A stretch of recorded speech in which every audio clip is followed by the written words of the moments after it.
Hello बच्चों, आज हम अपनी जो गाउस लॉ है, एप्लीकेशन है गाउस लॉ की, उसका जो नेक्स्ट टॉपिक है या नेक्स्ट जो एप्लीकेशन है उसकी कि समरूप आवेशित अपरिमित चालक पट्टिका के कारण विद्युत क्षेत्र की तीव्रता ज्ञात करेंगे। देखो इसके अंदर एक नाम आ रहा है आपके पास, क्या, एक चालक पट्टिका। एक हमने जो पिछला अपना सेकंड एप्लीकेशन थी उसमें नाम आया था अचालक परत। तो यहाँ जो दो नाम आ रहे हैं, क्या, एक तो नाम आ रहा है क्या, चालक पट्टिका, और एक नाम आ रहा है हमारे पास अचालक परत। तो इन दोनों में जो क्या है मेन डिफरेंस है वो हमें पता होना चाहिए।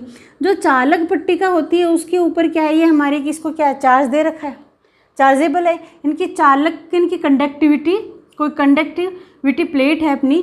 तो यहाँ इसका मतलब ये हो गया कि अगर इसको क्या दिया अपन ने, आवेश देते हैं, तो आवेश देंगे तो वहाँ जो आवेश है वो उसके जो मध्य बिंदु में या बीच में क्या रहेगा, आवेश नहीं रहेगा। क्यों? क्योंकि उनके आवेशों के अंदर क्या रहेगा, प्रतिकर्षण हो जाएगा। प्रतिकर्षण होने की वजह से क्या है, ये जो सारा चार्ज है कहाँ पहुँच जाएगा, किनारों पे पहुँच जाएगा। वहीं अगर अचालक परत की अगर बात करते हैं तो जैसे ये अगर अचालक परत रही तो इसके ऊपर जहाँ ये आवेश है वो आवेश क्या रहेंगे, वहीं रहेंगे, क्योंकि ये चालक नहीं है। देखिए चालक नहीं होने का मतलब क्या हो गया, आवेशों का क्या है, स्थानांतरण इधर से उधर नहीं रहे, कि जो आवेश जहाँ है वो वहीं रहेगा। जबकि चालक पट्टिका, जो आज का हमारा टॉपिक है चालक पट्टिका का है, तो यहाँ क्या रहेगा, ये जैसे हमने एक पृष्ठ की अपन बात करते हैं, ये कोई चालक पट्टिका ले रही है आज के इस टॉपिक के लिए कि चालक पट्टिका के लिए क्या निकालना है हमें, विद्युत क्षेत्र की तीव्रता। तो हम क्या मान लेते हैं कि ये कोई क्या है, चालक पट्टिका है जिसका पृष्ठ आवेश घनत्व क्या है, सिग्मा है, और इसके अंदर जो आवेश है, टोटल आवेश कितना ले लेंगे हम, सिग्मा क्यू इसका क्या है, टोटल आवेश है। तो यहाँ से क्या हो जाएगा, फिर जो पृष्ठ आवेश घनत्व उसकी परिभाषा से क्या आ जाएगा, और अगर इसका पृष्ठीय क्षेत्रफल क्या ले लेते हैं अपन, एस ले लेते हैं, तो ये सिग्मा क्यू अपॉन क्या आ गया अपना, एस आ गया कि नहीं आ गया।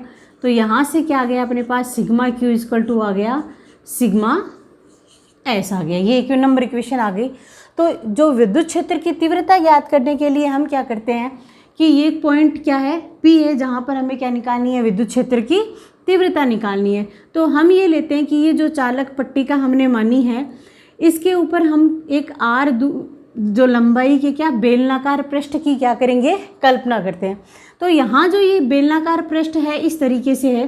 तो जो अपना जो हमने पढ़ी है अभी चालक पट्टिका के बारे में आपको बात बताई, तो यहाँ क्या होगा, ये जो विद्युत क्षेत्र है वो क्या हो जाएगा, शून्य हो जाएगा। तो यहाँ ये शून्य कैसे हुआ, ये शून्य इसलिए होगा कि यहाँ जो आवेशों का मान, आवेश क्या हो जाएंगे, जीरो, तो विद्युत क्षेत्र क्या हो जाएगा, अपने आप जीरो हो जाएगा। यानी इस जो अपनी बेलनाकार पट्टिका है उसके हम तीन पृष्ठ लेंगे, एक तो इधर बेलनाकार पृष्ठ, एक इधर वाला बेलनाकार पृष्ठ, और एक ये क्या जाएगा, वक्र पृष्ठ। तो इसको हम इस तरीके से चित्र से दिखा देते हैं। तो ये जो एक बेलनाकार है इसको क्या ले लेते हैं, S1 पृष्ठ नाम दे दिया, इस धर वाले को क्या दे दिया, S2 पृष्ठ, और ये जो वक्र पृष्ठ है इसका क्या दे दिया हमने नाम, S3 पृष्ठ नाम दे दिया। अब यहाँ पर क्या करना है, इन तीनों पृष्ठों के लिए हमें क्या निकालनी पड़ेगी, हमें मान निकालेंगे। तो ध्यान देंगे कि यहाँ जो ये है इसकी जो अपनी विद्युत क्षेत्र की और जो पृष्ठ है उन दोनों की डायरेक्शन क्या रहेगी, सेम रहेगी। इन दोनों की डायरेक्शन क्या हो गई है।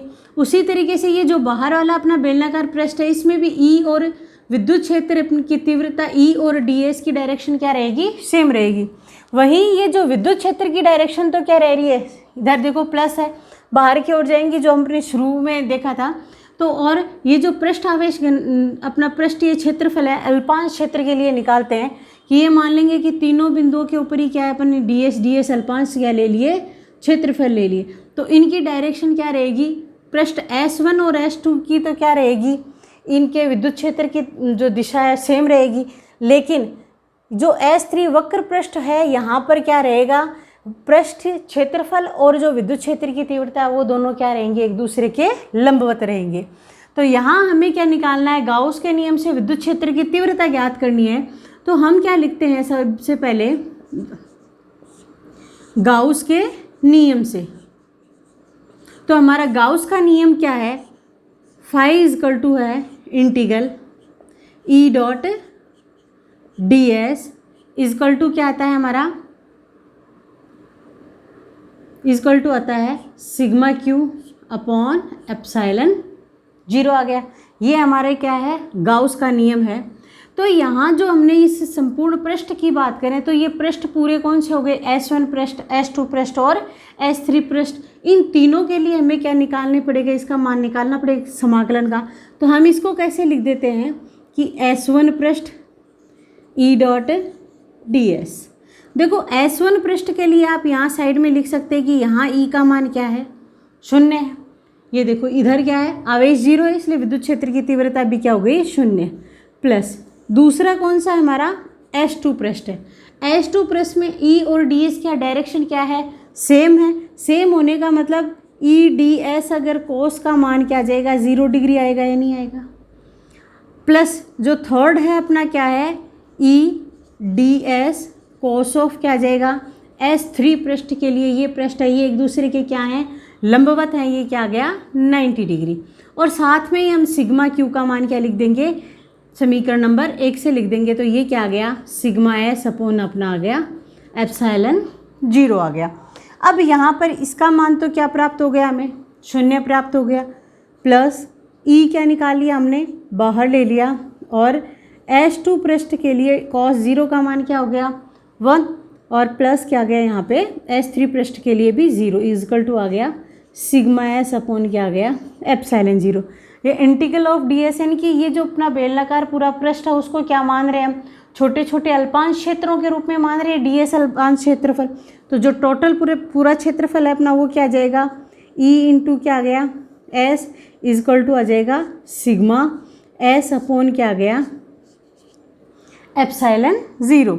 S से S कैंसिल, तो हमारे पास क्या आ गया, E का मान आ गया सिग्मा अपॉन एप्सिलॉन 0। इस तरीके से हमारे पास देखो यहाँ से एक क्वेश्चन भी आ सकता है, या तो ये सीधा पूछेगा कि इसकी अपरिमित चालक पट्टिका के कारण विद्युत क्षेत्र की तीव्रता ज्ञात करो, या यहाँ से ये पूछ सकता है कि किसी चालक पट्टिका के लिए आप विद्युत क्षेत्र की तीव्रता व उसके पृष्ठीय आवेश घनत्व में क्या निकालना है अपने को, रिलेशन। वहीं अगर इसमें अपने को किसमें सदिश रूप में अगर बताना पड़े तो क्या लगा देंगे अपन, यूनिट वेक्टर लगा देंगे, यानी कि कोई भी n कैप लगा दो चाहे r कैप लगा दो, ये क्या आ जाएगा इकाई सदिश बता देगा कि ये किस रूप में लिख दिया हमने, सदिश रूप में लिख दिया। अब यहाँ हमारे पास क्या आ रहा है, जो दो ग्राफ आएंगे, ग्राफ किन किन के बीच में अपन खींच रहे हैं। पहला ग्राफ तो किसके बीच में होगा, E और R के बीच में। R के ऊपर ये डिपेंड नहीं कर रहा कि इनकी किसी भी पृष्ठ के ऊपर ये डिपेंड नहीं कर रहा, ये सिर्फ किस पे, पृष्ठीय आवेश घनत्व के ऊपर डिपेंड कर रहा है। तो यहाँ जब R और E की अगर बात करते हैं तो उन दोनों के बीच में ग्राफ कैसा रहेगा, ऐसा। और वहीं अगर अपन बात किसकी करें, E और सिग्मा के बीच में, अगर जो पृष्ठीय आवेश घनत्व है उनके बीच में अगर ग्राफ खींचते हैं तो ये दोनों एक दूसरे के क्या हैं, समानुपाती हैं। तो समानुपाती होने का मतलब क्या आ जाएगा, इन दोनों के बीच में जो ग्राफ है वो क्या आ जाएगा, एक स्ट्रेट लाइन आ जाएगा। इस तरीके से अपना जो इसकी थर्ड एप्लीकेशन है गाउस लॉ की, अपरिमित चालक पट्टिका के कारण क्या होती है, अपनी पूरी होती है। इसी अगली जो अपनी फोर्थ एप्लीकेशन है